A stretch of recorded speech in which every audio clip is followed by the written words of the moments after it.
Hi friends, ಮತ್ತೊಮ್ಮೆ ನಿಮ್ಮ Ravi fire brand YouTube ಚಾನಲ್ಗೆ ಸ್ವಾಗತ. ಚೇತನರು ಹಾಗೂ ಹಿರಿಯ ನಾಗರಿಕ ಸಬಲೀಕರಣ ಇಲಾಖೆಯಿಂದ ಹಲವಾರು ಯೋಜನೆಗಳಿಗೆ ಆನ್ಲೈನ್ ಮುಖಾಂತರ ಅರ್ಜಿಯನ್ನು ಆಹ್ವಾನಿಸಿದ್ದಾರೆ. ಉಚಿತ ಹೊಲಿಗೆ ಯಂತ್ರ ಯೋಜನೆ ಆಗಿರಬಹುದು, ಅದೇ ರೀತಿ ಬ್ರೈಲ್ ಕಿಟ್ ಯೋಜನೆ ಆಗಿರಬಹುದು, ದ್ವಿಚಕ್ರ ವಾಹನ ಯೋಜನೆ ಆಗಿರಬಹುದು, ಉಚಿತ ಲ್ಯಾಪ್ಟಾಪ್ ಯೋಜನೆ ಆಗಿರಬಹುದು, ಅದೇ ರೀತಿ ಸಾಧನ ಸಲಕರಣೆ ಯೋಜನೆ ಆಗಿರಬಹುದು. ಸೊ ಈ ರೀತಿ ಹಲವಾರು ಯೋಜನೆಗಳಿಗೆ ಆನ್ಲೈನ್ ಮುಖಾಂತರ ಅರ್ಜಿಯನ್ನು ಆಹ್ವಾನಿಸಿದ್ದಾರೆ. ಇವತ್ತು ನಾವು ಉಚಿತ ಹೊಲಿಗೆ ಯಂತ್ರಕ್ಕೆ ಯಾವ ರೀತಿ ಆನ್ಲೈನ್ ಮುಖಾಂತರ ಅರ್ಜಿಯನ್ನು ಹಾಕಬಹುದು ಅನ್ನೋದ್ರ ಬಗ್ಗೆ ಈ ವಿಡಿಯೋದಲ್ಲಿ ನಿಮ್ಗೆ ಮಾಹಿತಿಯನ್ನ ಕೊಡ್ತೀನಿ. ಜಸ್ಟ್ ನಿಮ್ಮ ಹತ್ರ ಒಂದು ಮೊಬೈಲ್ ಇದ್ರೆ ಸಾಕು, ನೀವೇ ಆನ್ಲೈನ್ ಮುಖಾಂತರ ಅರ್ಜಿಯನ್ನು ಹಾಕಬಹುದು. ಯಾವ ರೀತಿ ಅನ್ನೋದ್ರ ಬಗ್ಗೆ ಈ ವಿಡಿಯೋದಲ್ಲಿ ನಾನು ಮಾಹಿತಿಯನ್ನ ಕೊಡ್ತೀನಿ. ಎಲ್ಲೂ ಸ್ಕಿಪ್ ಮಾಡದೆ ಕೊನೆವರೆಗೂ ನೋಡಿ. ಹಾಗೂ ಯಾರೆಲ್ಲ ನಮ್ಮ ಯೂಟ್ಯೂಬ್ ಚಾನೆಲ್ ಅನ್ನು ಸಬ್ಸ್ಕ್ರೈಬ್ ಮಾಡ್ಕೊಂಡಿಲ್ವೋ ಅಂತವ್ರು ಕೂಡಲೇ ಸಬ್ಸ್ಕ್ರೈಬ್ ಮಾಡ್ಕೊಳ್ಳಿ. ಸೇವಾ ಸಿಂಧು ಲಾಗಿನ್ ಅಂತ ಕೊಡಿ, ಈ ರೀತಿ ಓಪನ್ ಆಗುತ್ತೆ. ಈಗ ನೀವು ಹೊಸ ಯೂಸರ್ಸ್ ಆದ್ರೆ ನಿಮ್ಮ ಯೂಸರ್ ಐಡಿ ಪಾಸ್ವರ್ಡ್ ಅನ್ನ ಕ್ರಿಯೇಟ್ ಮಾಡ್ಕೋಬೇಕಾಗುತ್ತೆ.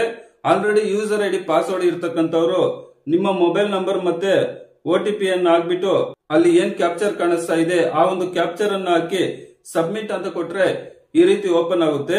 ನೀವು ಲೆಫ್ಟ್ ಸೈಡ್ ಅಲ್ಲಿ ನೋಡ್ತಾ ಇರಬಹುದು ಅಪ್ಲೈ ಫಾರ್ ಸರ್ವಿಸಸ್ ಅಂತಿದೆ ನೋಡಿ, ಅದ್ರ ಮೇಲೆ ಒಂದ್ಸರಿ ಕ್ಲಿಕ್ ಮಾಡಿ. ಮತ್ತೆ ವ್ಯೂ ಆಲ್ ಅವೈಲೇಬಲ್ ಸರ್ವಿಸ್ ಅಂತಿದೆ ನೋಡಿ, ಅದ್ರ ಮೇಲೆ ಕ್ಲಿಕ್ ಮಾಡಿದ್ರೆ ಏನೇನ್ ಸರ್ವಿಸ್ ಇದೆ ಅದೆಲ್ಲ ಬರುತ್ತೆ. ನಂತರ ರೈಟ್ ಸೈಡ್ ಅಲ್ಲಿ ಸರ್ಚ್ ಬಾಕ್ಸ್ ಅಲ್ಲಿ ಸ್ವಿವಿಂಗ್ ಅಂತ ಕೊಟ್ರೆ ಈ ರೀತಿ ಓಪನ್ ಆಗುತ್ತೆ. Sewing machine for hearing impaired person for self employment ಅಂತ ಹೇಳ್ಬಿಟ್ಟು ಬರುತ್ತೆ.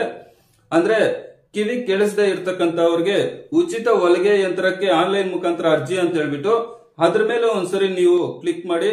ಕ್ಲಿಕ್ ಮಾಡಿದ್ರೆ ಇಲ್ಲಿ ನಿಮ್ಗೆ ಕಾಣಿಸ್ತಾ ಇರಬಹುದು department for employment of disability abled and senior citizen ಅಂತ ಹೇಳ್ಬಿಟ್ಟು, ಅಂದ್ರೆ ವಿಕಲಚೇತನರು ಮತ್ತು ಹಿರಿಯ ನಾಗರಿಕ ಸಬಲೀಕರಣ ಇಲಾಖೆಯಿಂದ ಈ ಒಂದು ಅರ್ಜಿಯನ್ನು ಬಿಟ್ಟಿದ್ದಾರೆ. ಶ್ರವಣ ದೋಷವುಳ್ಳ ವ್ಯಕ್ತಿಗಳಿಗೆ ಸ್ವಯಂ ಉದ್ಯೋಗಕ್ಕಾಗಿ ಹೊಲಿಗೆ ಯಂತ್ರಗಳು ಅಂತ ಹೇಳ್ಬಿಟ್ಟು. ಸೊ ಇಲ್ಲಿ ನಿಮ್ಗೆ ಕಾಣಿಸ್ತಾ ಇರಬಹುದು ಆನ್ಲೈನ್ ಅರ್ಜಿ ಕಾಣಿಸ್ತಾ ಇದೆ. ಫಲಾನುಭವಿ ಹೆಸರನ್ನ ನಮೂದಿಸಿ ಅಂತಿದೆ ನೋಡಿ. ಇಲ್ಲಿ ನೀವೇನ್ ಮಾಡ್ಬೇಕು ಅಂದ್ರೆ ನಿಮ್ಮ ಆಧಾರ್ ಕಾರ್ಡ್ ಅಲ್ಲಿ ಹೇಗಿರುತ್ತೋ ಹೆಸರು ಅದೇ ರೀತಿಯಾಗಿ ಟೈಪ್ ಮಾಡ್ಬೇಕಾಗುತ್ತೆ. ಅದೇ ರೀತಿಯಾಗಿ ಟೈಪ್ ಮಾಡ್ಬಿಟ್ಟು ಅದ್ರ ಕೆಳಗಡೆ ಆಧಾರ್ ಅಥೆಂಟಿಕೇಶನ್ ಅಂತ ಕಾಣಿಸ್ತಾ ಇದೆ ನೋಡಿ, ಅದ್ರ ಮೇಲೆ ಒಂದ್ಸರಿ ಕ್ಲಿಕ್ ಮಾಡಿ. ಕ್ಲಿಕ್ ಮಾಡಿದ್ರೆ ಈ ರೀತಿ ಓಪನ್ ಆಗುತ್ತೆ. ಇಲ್ಲಿ ಆಧಾರ್ ನಲ್ಲಿ ಇರುವಂತೆ ಹೆಸರು ಅಂತಿದೆ ನೋಡಿ, ಸೇಮ್ ಆಸ್ ಇಟ್ ಇಸ್ ನಿಮ್ಮ ಆಧಾರ್ ಕಾರ್ಡ್ ಅಲ್ಲಿ ಹೇಗಿರುತ್ತೋ ಅದೇ ರೀತಿಯಾಗಿ ನಿಮ್ಮ ಹೆಸರನ್ನ ಈ ಒಂದು ಬಾಕ್ಸ್ ಅಲ್ಲಿ ಟೈಪ್ ಮಾಡಿ. ನಂತರ ಆಧಾರ್ ಸಂಖ್ಯೆ ಹತ್ರ ನಿಮ್ಮ ಆಧಾರ್ ಕಾರ್ಡ್ ಅಲ್ಲಿ 12 ಅಂಕೆಯ ಆಧಾರ್ ನಂಬರ್ ಏನಿರುತ್ತೆ ಆ ಒಂದು ನಂಬರ್ ಅನ್ನ ಹಾಕಿ ನನ್ನ ಆಧಾರ್ ಮೇಲೆ ಕೊಟ್ಬಿಟ್ಟು ಸಲ್ಲಿಸಿ ಅಂತ ಕ್ಲಿಕ್ ಮಾಡಿ. ಆಗ ಏನಾಗುತ್ತೆ ಅಂದ್ರೆ ಈ ರೀತಿ ಓಪನ್ ಆಗುತ್ತೆ. ಈ ರೀತಿ ಓಪನ್ ಆಗ್ಬಿಟ್ಟು ನೀವು ಆಧಾರ್ ವಿವರವನ್ನ ಪಡೆಯಿರಿ ಅಂತ ಕಾಣಿಸ್ತಾ ಇದೆ ನೋಡಿ, ಅದ್ರ ಮೇಲೆ ಕ್ಲಿಕ್ ಮಾಡಿದ್ರೆ ನಿಮ್ಮ ಆಧಾರ್ ಕಾರ್ಡ್ ಅಲ್ಲಿ ಇರ್ತಕ್ಕಂಥ ಡೀಟೇಲ್ ಎಲ್ಲ ತಾನಾಗೆ ಬರುತ್ತೆ. ನಿಮ್ಮ ಹೆಸರು, ನಿಮ್ಮ ಗ್ರಾಮ, ನಿಮ್ಮ ವಯಸ್ಸು ಇವೆಲ್ಲ ತಾನಾಗೆ ಬರುತ್ತೆ.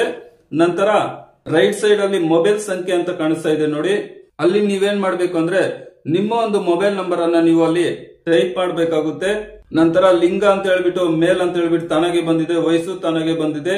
ಅರ್ಜಿ ಸಲ್ಲಿಕೆ ಜಿಲ್ಲೆ ಅಂತ ಇದೆ ನೋಡಿ, ಅಭ್ಯರ್ಥಿ ಯಾವ ಒಂದು ಜಿಲ್ಲೆಯಿಂದ ಅರ್ಜಿಯನ್ನ ಸಲ್ಲಿಸ್ತಾ ಇರ್ತಾರೋ ಆ ಒಂದು ಜಿಲ್ಲೆಯನ್ನ ನೀವು ಸೆಲೆಕ್ಟ್ ಮಾಡ್ಕೋಬೇಕು.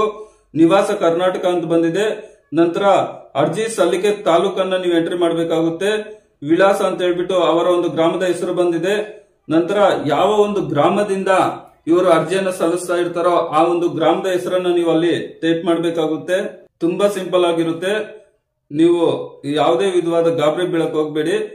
ಇದು ನಾನು ಹೇಳೋದನ್ನ ನೋಡ್ಕೊಂಡು ನೀವು ಮಾಡ್ಕೊಂತ ಹೋದ್ರೆ ಆಗುತ್ತೆ. ಅಂಗವೈಕಲ್ಯದ ವಿಧ ಅಂತ ಕಾಣಿಸ್ತಾ ಇದೆ ನೋಡಿ, ಅಲ್ಲಿ ಯಾವ ಟೈಪ್ ಆಫ್ ಅಂಗವಿಕಲ ಅನ್ನೋದನ್ನ ನೀವು ಸೆಲೆಕ್ಟ್ ಮಾಡಬೇಕು. ಇಲ್ಲಿ ನಾನು ಹಿಯರಿಂಗ್ ಇಂಪೇರ್ಮೆಂಟ್ ಅಂತ ಕೊಡ್ತಾ ಇದ್ದೀನಿ.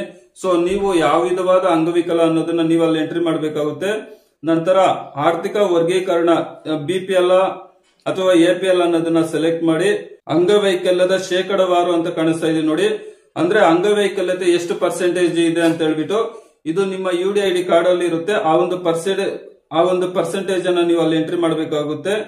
ಅದಾದ್ಮೇಲೆ ಇಲ್ಲಿ ಜಾತಿ ವರ್ಗ ಅಂತಿದೆ ನೋಡಿ, ನೀವು ಯಾವ ಒಂದು ಕ್ಯಾಟಗರಿಗೆ ಸೇರ್ತೀರಾ ಆ ಒಂದು ಕ್ಯಾಟಗರಿಯನ್ನ ಅಲ್ಲಿ ಸೆಲೆಕ್ಟ್ ಮಾಡಬೇಕು. ಅದೇ ರೀತಿಯಾಗಿ ಸಲ್ಲಿಕೆ ವಿಧಾನಸಭಾ ಕ್ಷೇತ್ರ ಅಂತಿದೆ, ಅಂದ್ರೆ ನಿಮ್ಮ ಒಂದು ತಾಲೂಕನ್ನ ನೀವು ವಿಧಾನಸಭಾ ಕ್ಷೇತ್ರದ ತಾಲೂಕನ್ನ ಸೆಲೆಕ್ಟ್ ಮಾಡ್ಕೋಬೇಕು. ನಂತರ RD ಸಂಖ್ಯೆ ಅಂತಿದೆ ನೋಡಿ, ಅಂದ್ರೆ ನಿಮ್ಮ ಒಂದು ಕ್ಯಾಸ್ಟ್ ಸರ್ಟಿಫಿಕೇಟ್ ನಂಬರ್ ಅನ್ನ ನೀವು ಅಲ್ಲಿ ಎಂಟ್ರಿ ಮಾಡಬೇಕಾಗುತ್ತೆ. ಅದಾದ್ಮೇಲೆ ಅರ್ಜಿದಾರರು ಅಂಗವಿಕಲರೇ ಅಂತ ಕೇಳುತ್ತೆ, ಎಸ್ ಅಂತ ಕೊಡಿ. ಇಲ್ಲಿ ಕ್ಯಾಸ್ಟ್ RD ನಂಬರ್ ಕೇಳ್ತಾ ಇದೆ. ನಿಮ್ಮ ಒಂದು ಕ್ಯಾಸ್ಟ್ ಸರ್ಟಿಫಿಕೇಟ್ ನಂಬರ್ ಅನ್ನ ಎಂಟ್ರಿ ಮಾಡಿದ ತಕ್ಷಣ ಯಾವ ಕ್ಯಾಸ್ಟ್ ಮತ್ತೆ ಮೀಸಲಾತಿ ವರ್ಗ ಎಲ್ಲ ಯಾವ ಕ್ಯಾಸ್ಟ್ ಅಂತ ಹೇಳ್ಬಿಟ್ಟು ತಾನಾಗೆ ಬರುತ್ತೆ. ನಂತರ ಅರ್ಜಿದಾರರ ವಸತಿ ಜಿಲ್ಲೆ ಅಂತಿದೆ ನೋಡಿ, ಅಂದ್ರೆ ಅರ್ಜಿದಾರರು ಯಾವ ಒಂದು ಜಿಲ್ಲೆಯಲ್ಲಿ ವಾಸವಾಗಿರ್ತಾರೋ ಆ ಒಂದು ಜಿಲ್ಲೆಯನ್ನ ನೀವು ಸೆಲೆಕ್ಟ್ ಮಾಡ್ಕೊಳ್ಳಿ. ಅದಾದ್ಮೇಲೆ ಐ ಅಗ್ರಿ ಅನ್ನೋದ್ರ ಮೇಲೆ ಕೊಟ್ಬಿಟ್ಟು ಇಲ್ಲಿ ಕೆಳಗಡೆ ಏನ್ ಕ್ಯಾಪ್ಚರ್ ಕಾಣಿಸ್ತಾ ಇದೆ ಆ ಒಂದು ಕ್ಯಾಪ್ಚರ್ ಅನ್ನ ಹಾಕಿ ಸಬ್ಮಿಟ್ ಅಂತ ಕೊಟ್ರೆ ಈ ರೀತಿ ಅಪ್ಲಿಕೇಶನ್ ಓಪನ್ ಆಗುತ್ತೆ. ಇಲ್ಲಿ ನಿಮ್ ಡೀಟೇಲ್ ಎಲ್ಲ ನೀವು ಒಂದ್ಸರಿ ಓದ್ಕೊಂಡು ಅಟ್ಯಾಚ್ ಅನೆಕ್ಸರಿ ಅಂತ ಕಾಣಿಸ್ತಾ ಇದೆ ನೋಡಿ, ಅದ್ರ ಮೇಲೆ ಒಂದ್ಸರಿ ಕ್ಲಿಕ್ ಮಾಡಿ. ಈಗ ನೀವೇನ್ ಮಾಡ್ಬೇಕು ಅಂದ್ರೆ ಇಲ್ಲಿ ಕೆಲವು ಡಾಕ್ಯುಮೆಂಟ್ ಅನ್ನ ನೀವು ಅಪ್ಲೋಡ್ ಮಾಡ್ಬೇಕಾಗುತ್ತೆ. ಇಲ್ಲಿ ಪಾಸ್ಪೋರ್ಟ್ ಸೈಜ್ ಫೋಟೋ ಅಂತಿದೆ ನೋಡಿ, ಅಲ್ಲಿ ನಿಮ್ಮ ಫೋಟೋವನ್ನು ಅಪ್ಲೋಡ್ ಮಾಡಿ. ಕಾಪಿ ಆಫ್ UID ಕಾರ್ಡ್ ಅಂತಿದೆ ನೋಡಿ, ಅಲ್ಲಿ ನಿಮ್ಮ UID ಕಾರ್ಡ್ ಅನ್ನು ಅಪ್ಲೋಡ್ ಮಾಡಿ. ನಂತರ ಕಾಲೇಜ್ ಐಡೆಂಟಿಟಿ ಕಾರ್ಡ್ ಅಂತಿದೆ ನೋಡಿ, ಇಲ್ಲಿ ನಿಮ್ಮ ಕಾಲೇಜಿನ ಐಡೆಂಟಿಟಿ ಕಾರ್ಡ್ ಅನ್ನು ಅಪ್ಲೋಡ್ ಮಾಡಿ. ಅದಾದ್ಮೇಲೆ ಎಲೆಕ್ಷನ್ ಐಡೆಂಟಿಟಿ ಕಾರ್ಡ್ ಅಂತಿದೆ, ನಿಮ್ಮ ವೋಟರ್ ID ಅನ್ನು ಅಪ್ಲೋಡ್ ಮಾಡಿ. ನಂತರ ಕ್ಯಾಸ್ಟ್ ಅಂಡ್ ಇನ್ಕಮ್ ಸರ್ಟಿಫಿಕೇಟ್ ಅನ್ನ ಅಪ್ಲೋಡ್ ಮಾಡಿ. ರೆಸಿಡೆನ್ಸ್ ಸರ್ಟಿಫಿಕೇಟ್ ಅಂದ್ರೆ ವಾಸಸ್ಥಳ ದೃಢೀಕರಣ ಪ್ರಮಾಣ ಪತ್ರವನ್ನು ಅಪ್ಲೋಡ್ ಮಾಡಿ. ನಂತರ ಸೀಲಿಂಗ್ ಸರ್ಟಿಫಿಕೇಟ್ ಅನ್ನ 20 ರೂಪಾಯಿ ಚಾಪಕ ಕಾಗದದಲ್ಲಿ ತಗೊಂಡು ನೀವು ಟೈಪ್ ಮಾಡಿಸಬೇಕಾಗುತ್ತೆ. ನಂತರ ಸೆಲ್ಫ್ ಡಿಕ್ಲರೇಷನ್ ಫಾರಂ ಅಂದ್ರೆ ನೀವು ಇಲ್ಲಿವರೆಗೂ ಸರ್ಕಾರದಿಂದ ಯಾವುದೇ ಉಚಿತ ಹೊಲಿಗೆ ಯಂತ್ರವನ್ನ ಪಡೆದಿಲ್ಲ ಅಂತ ಹೇಳ್ಬಿಟ್ಟು ನೀವು ಸೆಲ್ಫ್ ಡಿಕ್ಲರೇಷನ್ ಫಾರಂ ಅನ್ನ ಅಪ್ಲೋಡ್ ಮಾಡಬೇಕಾಗುತ್ತೆ. ನಂತರ certificate for not being government private employment ಅಂದ್ರೆ ನೀವು ಸರ್ಕಾರಿ ಹಾಗೂ ಖಾಸಗಿ ವಲಯದಲ್ಲಿ ಕೆಲಸ ಮಾಡ್ತಾ ಇಲ್ಲ ಅನ್ನೋ ಒಂದು ನೀವು ರೈಟಿಂಗ್ ಅಲ್ಲಿ ಬರ್ದ್ಬಿಟ್ಟು ಅದನ್ನ ಅಪ್ಲೋಡ್ ಮಾಡಬೇಕಾಗುತ್ತೆ. ನಂತರ regarding non disclosure agreement transfer releasing of swing machine ಅಂತ ಹೇಳ್ಬಿಟ್ಟು ಇಲ್ಲಿವರೆಗೂ ನಾವು ಯಾವುದೇ ಕಾರಣಕ್ಕಾಗ್ಲಿ ಟೈಲರಿಂಗ್ ಮಿಷಿನ್ ಅನ್ನ ಬೇರೊಬ್ಬರಿಗೆ ಮಾರೋದಿಲ್ಲ, ನಂತರ ಸರ್ಕಾರದಿಂದ ಪಡೆದಿಲ್ಲ ಅಂತ ಹೇಳ್ಬಿಟ್ಟು ನೀವು ರೈಟಿಂಗ್ ಅಲ್ಲಿ ಬರ್ದು ಅಪ್ಲೋಡ್ ಮಾಡಬೇಕಾಗುತ್ತೆ. ನಂತರ ಟೈಲರಿಂಗ್ ಸರ್ಟಿಫಿಕೇಟ್ ಅನ್ನು ಅಪ್ಲೋಡ್ ಮಾಡಬೇಕಾಗುತ್ತೆ. ಇನ್ನ ಕೊನೆಯದಾಗಿ not available same benefit in other department with notary ಅಂತ ಹೇಳ್ಬಿಟ್ಟು, ಸೊ ನಾವು ಸರ್ಕಾರದಿಂದ ಯಾವುದೇ ರೀತಿಯಾದ ಈ ಒಂದು ಅನುಕೂಲವನ್ನು ನಾವು ಪಡೆದಿಲ್ಲ ಅಂತ ಹೇಳ್ಬಿಟ್ಟು ಆ ಒಂದು ಡಾಕ್ಯುಮೆಂಟ್ ಅನ್ನು ಅಪ್ಲೋಡ್ ಮಾಡಬೇಕಾಗುತ್ತೆ. ಅಪ್ಲೋಡ್ ಮಾಡಿ ಸೇವ್ ಅನೆಕ್ಸರಿ ಅಂತ ಕಾಣಿಸ್ತಾ ಇದೆ ನೋಡಿ, ಆಮೇಲೆ ಒಂದ್ಸರಿ ಕ್ಲಿಕ್ ಮಾಡಿದ್ರೆ ಈ ರೀತಿ ನಿಮ್ಮ ಅರ್ಜಿ ಓಪನ್ ಆಗುತ್ತೆ. ಇದನ್ನೆಲ್ಲ ಕ್ಲಿಯರ್ ಆಗಿ ಒಂದ್ಸರಿ ಓದ್ಕೊಂಡು ಕೆಳಗಡೆ ಮೇಕ್ ಪೇಮೆಂಟ್ ಅಂತಿದೆ ನೋಡಿ, ನೀವು ಪೇಮೆಂಟ್ ಅನ್ನ ಮಾಡಬೇಕಾಗುತ್ತೆ. ಸೊ ಪೇಮೆಂಟ್ ಅನ್ನ ಮಾಡಿದ್ದಾದ್ಮೇಲೆ ನಿಮ್ಗೆ ಈ ರೀತಿ ಅಕ್ನಾಲೆಜ್ಮೆಂಟ್. ಇದಕ್ಕೆ ನೀವೇನ್ ಮಾಡ್ಬೇಕಪ್ಪ ಅಂದ್ರೆ ಈ ಅಕ್ನಾಲೆಜ್ಮೆಂಟ್ ಜೊತೆ ಏನೆಲ್ಲ ಈಗ ನೀವು ಅಪ್ಲೋಡ್ ಮಾಡಿರ್ತೀರ ಡಾಕ್ಯುಮೆಂಟ್, ಆ ಒಂದು ಡಾಕ್ಯುಮೆಂಟ್ ಅನ್ನ ಅಟ್ಯಾಚ್ ಮಾಡಿಬಿಟ್ಟು ನಿಮ್ಮ ತಾಲೂಕು ವಿಕಲಚೇತನರು ಹಾಗೂ ಹಿರಿಯ ನಾಗರಿಕ ಸಬಲೀಕರಣ ಇಲಾಖೆಗೆ ನೀವು ಸಲ್ಲಿಸಬೇಕಾಗುತ್ತೆ. ಈ ಒಂದು ಅಕ್ನಾಲೆಜ್ಮೆಂಟ್ ಅನ್ನ ನೀವು ಒಂದು ಜೆರಾಕ್ಸ್ ಇಟ್ಕೊಳ್ಳಿ. ಸೊ ಇದ್ರ ಜೊತೆ ಈ ಎಲ್ಲ ಅಟ್ಯಾಚ್ ಮಾಡಿ ನೀವು ಅಲ್ಲಿ ಕೊಡ್ಬೇಕಾಗುತ್ತೆ. ಅವರೆಲ್ಲ ವೆರಿಫಿಕೇಶನ್ ಮಾಡಿ ನಿಮ್ಗೆ ಒಂದು ಉಚಿತ ಹೊಲಿಗೆ ಯಂತ್ರವನ್ನು ಕೊಡ್ತಾರೆ. ನಿಮ್ಗೇನಾದ್ರೂ ಈ ವಿಷಯದ ಬಗ್ಗೆ ಏನೇ ಡೌಟ್ ಇದ್ರು ಕಮೆಂಟ್ ಬಾಕ್ಸ್ ಅಲ್ಲಿ ಕಮೆಂಟ್ ಮಾಡಿ.